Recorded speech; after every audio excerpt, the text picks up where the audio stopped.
Hey rail fans, welcome to Penn Central 99's channel. I'm Terry and this is my freelance River Mountain Model Railroad. It's August 2015, so I thought I would put together an update to kind of let everybody know what's been going on. So let's go ahead and get started. Well, to get things going or get things started, might as well start with some of the purchases that I've made, whether they're for parts, for rolling stock locomotives, or for the scenery. Here you can see some of the parts that I bought. If you remember, I've stated about my BNSF 840BW locomotive with a project loco. That's because some of the handrails and some of the stanchions were broken. Sun visors were missing.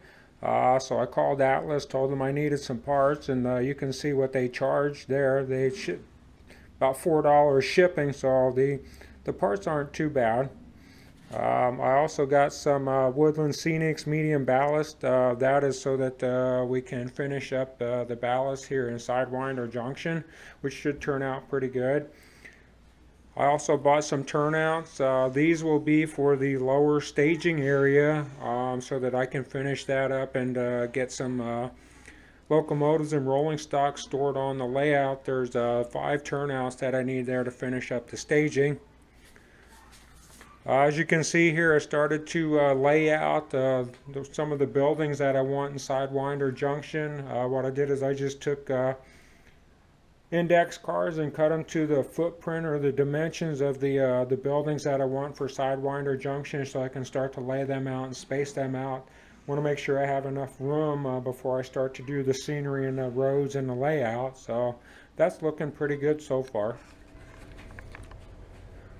While we're on purchases, might as well go over some rolling stock and some buildings and scenery that I bought within the past couple of months.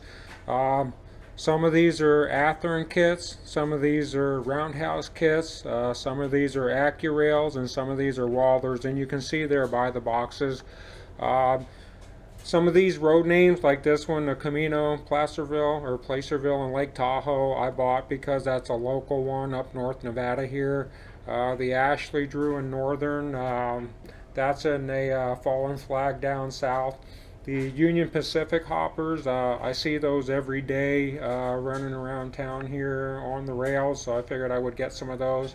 The Walders train line boxcar, my wife was with me at the hobby shop and she liked that, so I bought that. You can also see here that I put the prices on that I bought them for, because I just think these are smoking deals. $9, $2 shipping. I mean, heck, you can't beat that. This one here, $10 and $4 shipping. That came from Hawaii. Heck, I can't drive to the state border for $4, let alone to Hawaii and back. $12 free shipping, $10, $4 shipping. You can't beat these prices. So, like I say, I'm accumulating my kits and projects. So once I start putting this stuff together and weathering, this should look pretty good.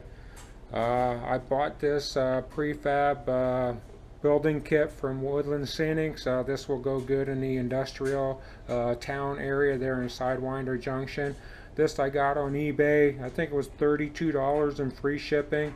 I had an eBay Bucks thing for $6, so I paid a whopping $26 for that. I don't think that's bad. This is from Bob over at Long Shadows Trees. I bought some of those tree armatures from Bob that he's selling. I think there's 10 in there for $13. I will paint and decorate those on my own.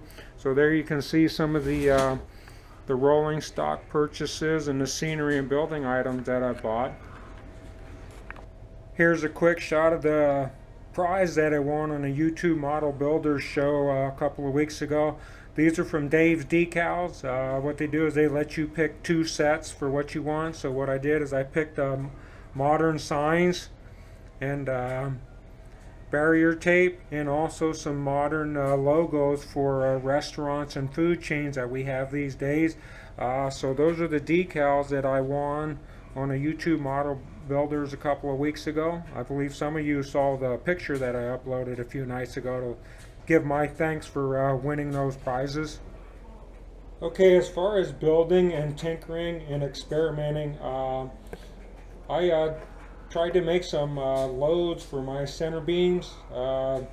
For those of you that are back in the Midwest and back east particularly, you can see here I picked 84 lumber, which is a construction supply chain back in the Midwest and back east. Particularly familiar with them since I'm from Pennsylvania.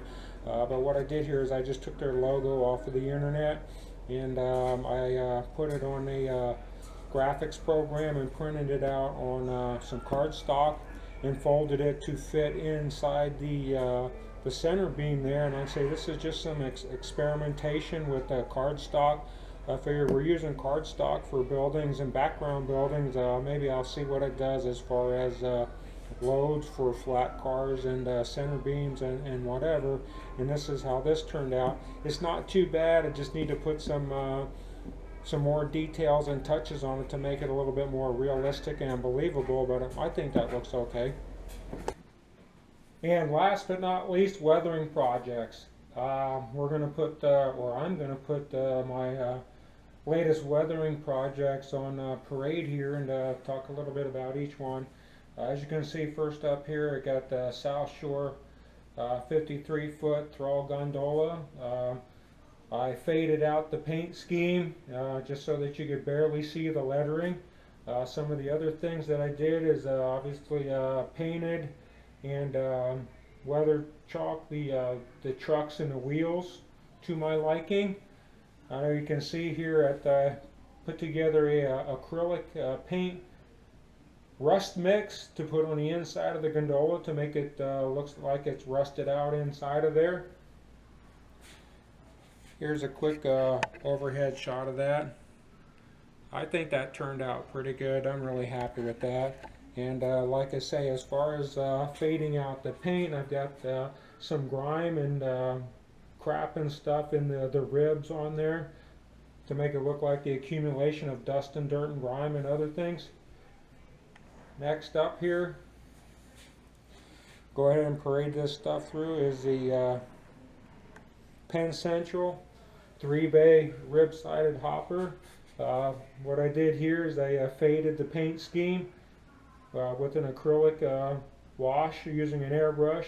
I used a brush to put some weathering chalk and powders on there to give it streaking rust.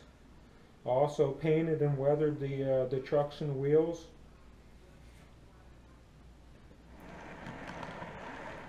Next up is another Penn Central 3-bay rib-sided hopper. This one I lightened the paint just a little bit so that they wouldn't look all the same.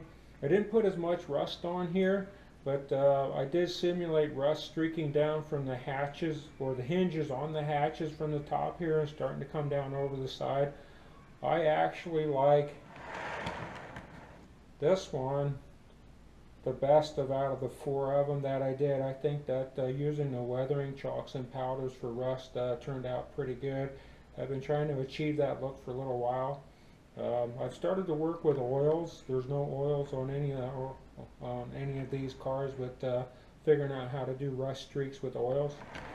And last but not least, as far as weathering, this is a Penn Central 40-foot box car. Lightened the paint scheme a little bit there. Actually, I used a yellow-based wash with an airbrush to apply it over the green to give it that faded look other than just your standard white. You can see some rust patches on here. The rust is weathering chalks, and then I took an airbrush with a rust mix and just kind of haloed it to give it the example that it, or the appearance that had been there for a while. Here's a quick shot of some of the rust on the tops of the cars. I think they all turned out pretty good. And that's it for my weathering projects for this month. Well, that's pretty much it for this update. I hope you enjoyed it and I hope you learned something. And as always, thanks for watching.